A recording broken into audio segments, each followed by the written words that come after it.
Hey, deserving listeners, it's time to continue our journey with Nicole and Azan. Let's get to the show.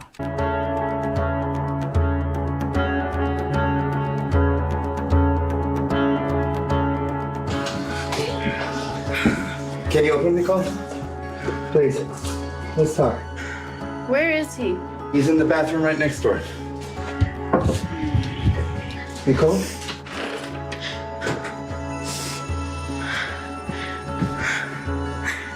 Nicole, what's going on?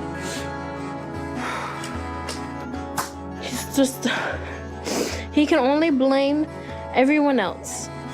Well, this is upsetting. So the camera crew shows up and they're in a full-blown fight. Let's see where this goes. And where are you going now?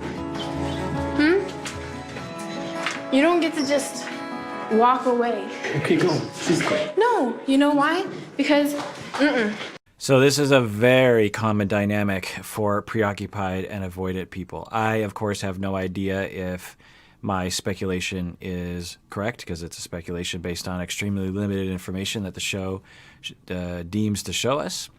It's heavily edited, but it is common for couples who, when you have a preoccupied person and an avoidant person. It's been a while since I've described this, so let me describe it. So when we're young, we are in need of a lot of needs. We have need for sustenance and food and water and, warmth, but also attunement, people noticing us, people giving us attention, people knowing our emotions, knowing how to soothe us, make us feel safe, not hurt us, not harm us, not neglect us, a lot of needs throughout our life, but particularly when we're very young.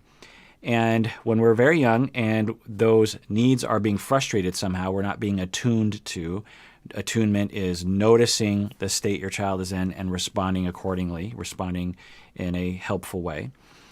If you don't get enough attunement, then as a child, you have to develop a way of coping with that.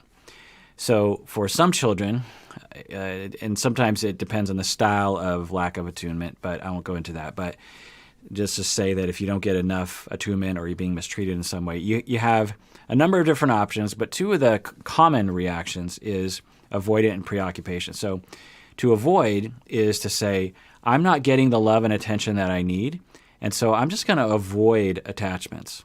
And when push comes to shove, I'll just be over here by myself. I don't need anyone. I don't really have emotions. I don't have needs. I'm an independent person, and I'm okay over here by myself. And so these people we call avoidant, and they can appear to be very independent. They can appear to be very unemotional. They can appear to have no needs. They can appear to be like an enigma. Oftentimes people will say, oh, they're just like, I have a hard time reaching them. They have a really hard time being vulnerable. Sometimes they forget a lot of things too, not always. So that's the avoidant person. Now, deep down, they have a tremendous amount of needs because they've never had their needs met. And when they avoid people, they really don't get their needs met. So underneath that veil of avoidance is a roiling anger and hurt person, angry and hurt person. So that's one style. The other style that's available to people, and there are many others, but I'm just listing two main ones, is to become preoccupied, meaning extremely anxious about what is happening in the world. So you're being mistreated, you're not being attuned to well enough. And the other style, there's avoidance is one style. The other style is to lean in and be like very hyper vigilant to make sure that you get your needs met. So you might make demands like, pay attention to me. Or you might be really clingy, or whenever someone hurts your feelings, you might wail and wail and wail and cry to make sure that everyone understands that you're upset, to make sure that people will pay attention to you. You might even literally physically chase your parents around the house to get attention from them. And so there are some indications here, total speculation, that for whatever reason, the two of them grew up in families where they had to develop these styles of coping, of preoccupation and pursuing, and for him, avoidant and trying to get away from people and giving up on people. And so they're just getting in a fight, and then he's leaving and she's chasing. And when I work with couples, this is a dynamic that I hear a lot of, usually in the beginning of treatment, because I usually address this pretty quickly and can nip it in the bud. But elements of this can last for years, even as I'm treating couples, because it's hard to heal from your traumas very quickly, and it's easy to fall back into old patterns. The idea goes is that right now they're both hurt and they're both scared and they don't know what to do and they're frustrated. They're highly distressed. And his solution throughout his life, since he was a year and a half years old, is to just get away. Just like, you know what, I'm going to play by myself when he's young, or when he's older, I'm going to get out of the house. I just got to run, you know. And people in his position will feel very claustrophobic. It's just like, I got to get out. I got to get out. And so I'm guessing that he's in a high level of distress because there's all this conflict and he's just running. For her method is to be hypervigilant and to demand and to cling and to say, no, you're going to meet my needs and you're going to hear me and you're going to understand things. Now, both of them are going to trigger each other in this instance because both of them have attachment injuries, in all likelihood, total speculation. Oftentimes, the trigger, as they're highly elevated in their distress level, is you don't respect me enough to let me walk out of the house and take a break. I'm telling you, because a lot of times the avoidant person is thinking, at least consciously, if I stay, this fight's going to get worse. And so it's a good thing that I'm leaving. And so, Nicole, you should be thanking me that I'm leaving because this will actually de-escalate our fight. Because if I stay, then this is going to get real nasty. Plus, I have the right to leave if I want to. You can't stop me. You know, those are the kind of thoughts that go through people's heads. So I'm guessing right now, the fact that she's chasing is doing two different things. One is that it's hurting him because he's thinking, why won't she respect my wishes of trying to get free? At the same time, whether it's conscious or not, usually it's not. People in the avoidant position, because they have all that hurt and anger and feelings of neglect and resentment that have been going on since they were very young. Side note, it's hard to imagine his family not being very good parents to him because they seem like such great people, but I know well enough to know that you can be very, very great as parents and still not attuned to your child enough when they're very young. Anyway. There's the avoidant person, as they're leaving, oftentimes it's a passive aggression in that they're trying to send a message of, I don't like you and I'm going to punish you. I'm going to give you this silent treatment because I don't like what you did because you really hurt my feelings. Avoidant people often have this fantasy that by giving people the cold shoulder, it will teach the other person a lesson so the other person will stop doing what they're doing. Of course, to the other people, they're just like, they don't receive that message usually. They're just like, you're just being a jerk and you're being so cold. And they don't necessarily connect the coldness with a request for them to stop doing whatever behavior was earlier. And so a lot of my work with people that are avoidant is to get them to be vulnerable and say with their words instead of using their cold shoulder as a way of communicating things. Another layer of the avoidant condition is a wish that that the person will chase. Maybe not in this moment, but at some level, because to the avoidant people, again, because they have just as many needs as the preoccupied people, they depend on the preoccupied people to give chase because the avoidant person needs closeness and needs warmth and needs a chance to repair the relationship, but doesn't have doesn't have a lot of comfort or trust to turn around and say, let's talk about it and let's open up a conversation. They kind of depend on the preoccupied person to be preoccupied and to pursue, and then they don't have to be the vulnerable one, but they want that because they desire that closeness.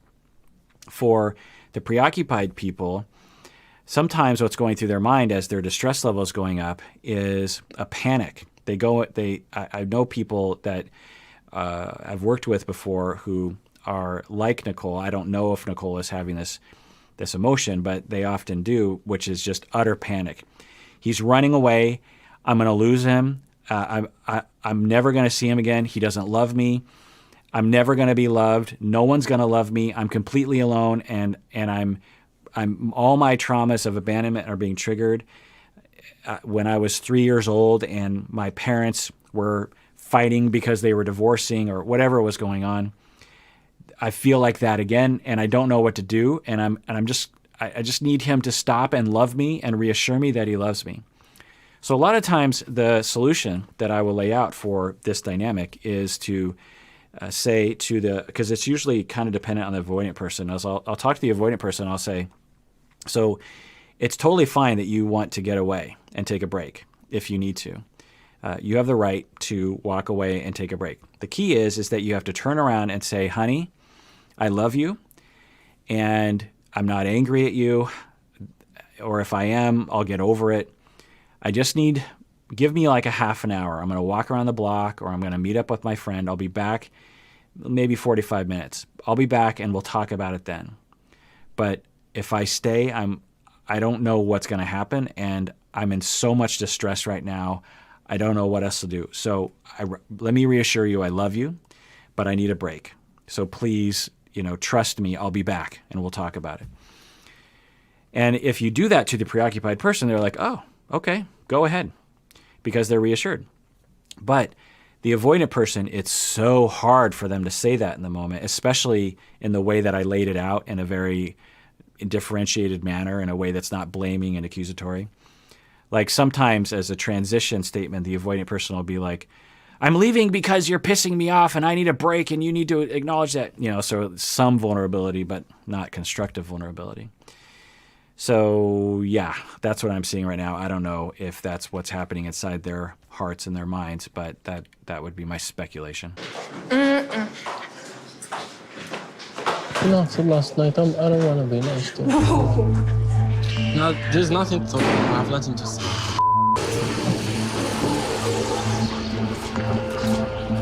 Azan, what just happened? She can be mad. Why did you just get mad? Tell me about it. No, I don't care. Azan, why did you just get No, mad? there is nothing to talk about. I will say that's got to be pretty awful to be at one of the worst moments of your life and have cameras like shoved in your face. I know that they signed a contract for this, so maybe they deserved it, but I just have to say that in the worst moments of my life, I would really not want cameras to be in my face. That would just make it so much worse. What happened?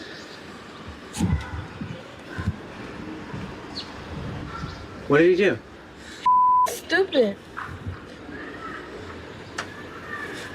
What did he do? What he always does. He doesn't talk to me. Like today? No, ever, about anything. He doesn't apologize before he does. He doesn't talk about anything. But this came out of nowhere. No, it hasn't. You were fine when we Fought left. last night because he was so stupid. Okay, so we're not getting any kind of details.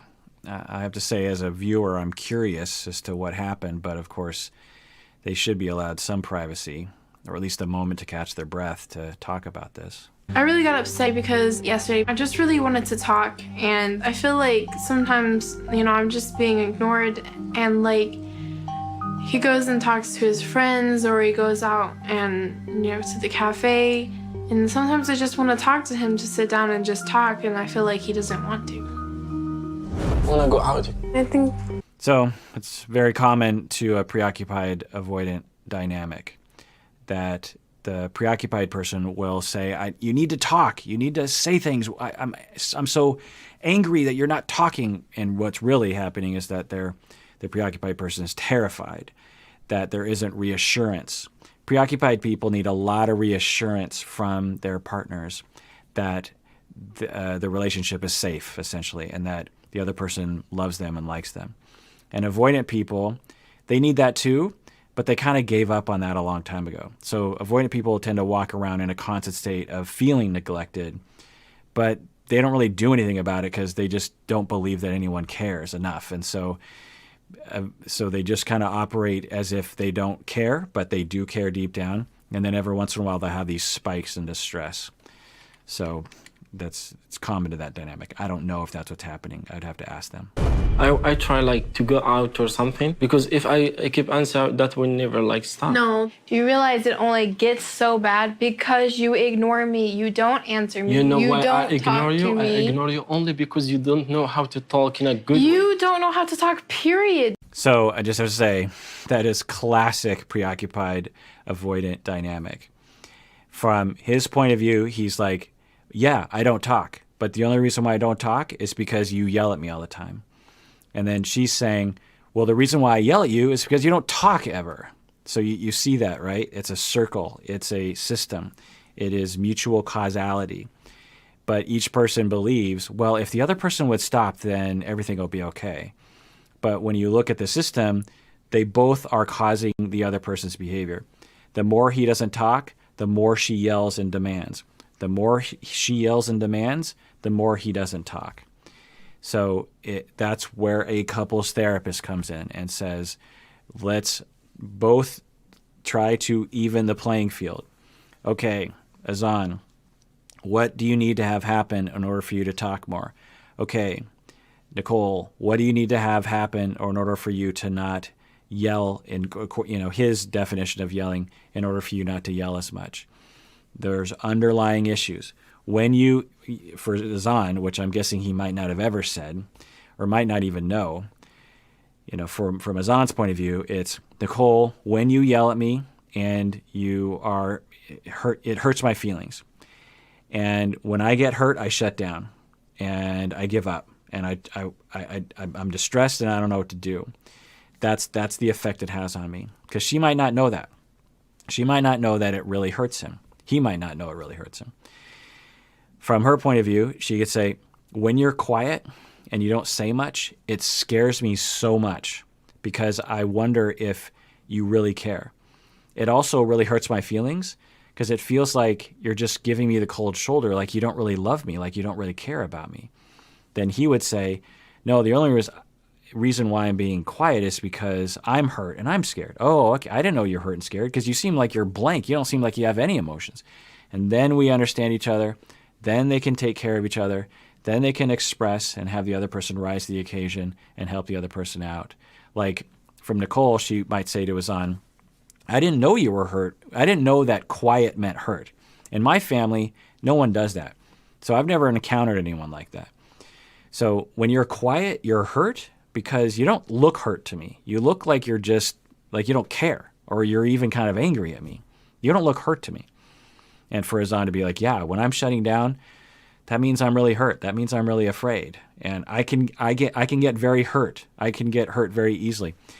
To the avoidant people, it's very, very important that they get vulnerable and that they express that. Now, I have an hypothesis that I don't have a lot of data for on Nicole, that because she was raised in a dependent manner, as an adult, she has a hard time really understanding her effect on other people. And maybe she operates from that place. When you're 13 and your parents are bothering you, let's say you're 13 and you want to go to a movie with your friends and your parents are saying, no, you can't stay out late. Well, some 13-year-olds, many 13-year-olds, or at least will think, maybe even say, you're ruining my life. I don't like what you're doing, or you don't let me do anything. And maybe even the parents say, hey, you're kind of hurting my feelings. Some 13-year-olds will, I don't care, and they'll slam the door. Well, that's not great, but it's not uncommon for a 13-year-old not to really have the morality or the care or the empathy sense for other people that they will when they're older. They're still developing that, and that's okay. They're children. But if you're treated in a dependent way, then you might always retain or never graduate to the next level because you're kept down by your family.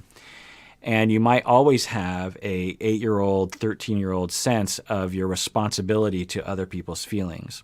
And so maybe she exhibits that in the way that, one, she cheated on him 1.5 times, and 2, in her tone and the way she talks to him. She might not know that she can hurt his feelings. And you can see how those things would really reinforce each other. Because she was raised in a dependent way and doesn't have the notion of maturity that she can hurt other people's feelings, and is maybe a little bulldozery in the way that her family calls her. And then he has a really hard time expressing his feelings, maybe even knowing his feelings. You could see how those things would really fit well together. As she is over aggressive verbally with him, and he just acts like that doesn't matter, you could see how that would just be a runaway train. You don't talk.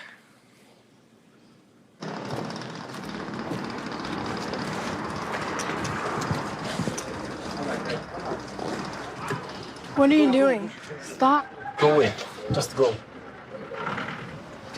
I'm sure the way, if there is no camera here, you're not this way. Oh, and the way, how Yes, are the way you I are? swear, How you are?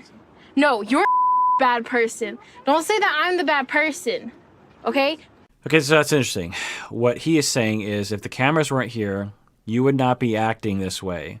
I'm guessing meaning that when the cameras aren't around, she can be really mean, I'm guessing, according to his perception. I don't know if that's the way we would perceive it if we saw it, but that's according to his perception. I wouldn't be surprised. Preoccupied people, because of their panic, and maybe they were taught this in their families. I mean, we certainly saw Nicole's mom and brother, at least in the family, have no problem being pretty forward and pushy and expressive of your own feelings without considering the impact on other people. At least that's the way I took it. So I don't have any doubt that for Nicole, when the cameras aren't around, that she is potentially more aggressive. How much aggressive? I don't know. Is he also verbally aggressive during those times? I wouldn't doubt that as well. Don't be saying that I'm the bad person because I yell, okay? Unfortunately, that's a little normal for some Americans. Sorry that I'm a little loud in Morocco.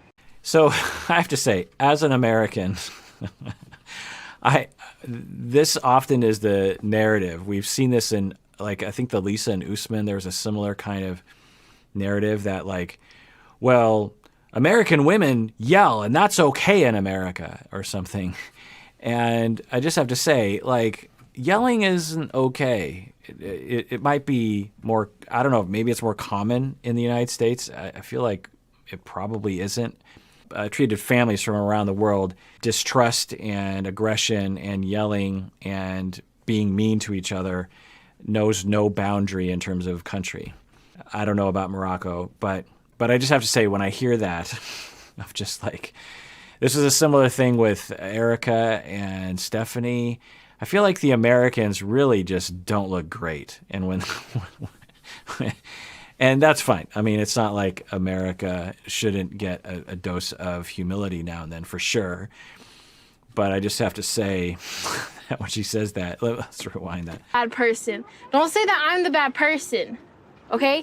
Don't be saying that I'm the bad person because I yell, okay? Unfortunately, that's a little normal for some Americans. Sorry that I'm a little loud in Morocco.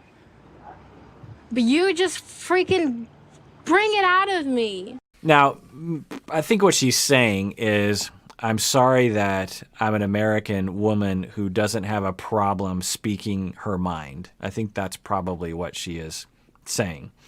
I wouldn't have used yelling, but I would say that for sure. I would love it if I came from a country where women felt like they had the right to speak their mind. Of course, empirically, we don't live in a post-sexist society yet in the United States, Seattle included. But I would like to believe that we've done a lot of work with feminist movements to even the playing fields, for sure. We have a long way to go, but maybe that's what she's saying. But then she said something interesting. She said, but, you just bring it out of me. You bring it out of me. And that's in line with my hypothesis about the preoccupied and avoidant is that as you move away and as you hurt me, then I am going to demand. You trigger me. You trigger my traumas. You trigger my pain, and then I freak out, and then I say things that I regret, or I have tone that I regret. I don't think she's saying that entirely, but she's at least going that direction, which is a good direction to go in. Maybe she can, say more about that. You do this. So that last statement, you do this. Everyone always thinks that. From his point of view, he's thinking, the reason why I'm giving you the cold shoulder and I'm shutting down is because you did this. You did this to me. And from her point of view, she's saying, the reason why I yell and scream is because you did this. You did this. A big part of being differentiated is to recognize your own responsibility for your own behavior and your own reactivity. It doesn't mean that you can't be triggered by other people, but it does mean that you recognize and you own your own feelings. That you say, I am feeling this, and this is what is happening for me. And maybe it has something to do with what you did, but all I can say is this is what's happening for me. I have thoughts that you did this to me, but I don't know if you did this to me. That's an important step in the beginning of conflict resolution is owning your own feelings. But of course, in order to own your own feelings, you have to have self-esteem and maturity to stand on. You have to have the ability to say to yourself, I'm mostly good, but I have some bad qualities. But it's a minority. I'm mostly good, and I have some unfortunate minor flaws that get triggered every now and then. But if you're raised in a way where you don't have that sense of yourself and you don't have good self-esteem, then when you're faced with a situation like this and you're wondering, is this me? Did I contribute to this fight? And that question gets raised in your mind, you have no self-esteem to stand on, and so you have to defend yourself against that by blaming the other person. And when both people do that, then there's no conflict resolution. All right, well, that does it for that episode of Psychology in Seattle. Thanks for joining me out there. Please take care of yourself because you deserve it. You really, really do.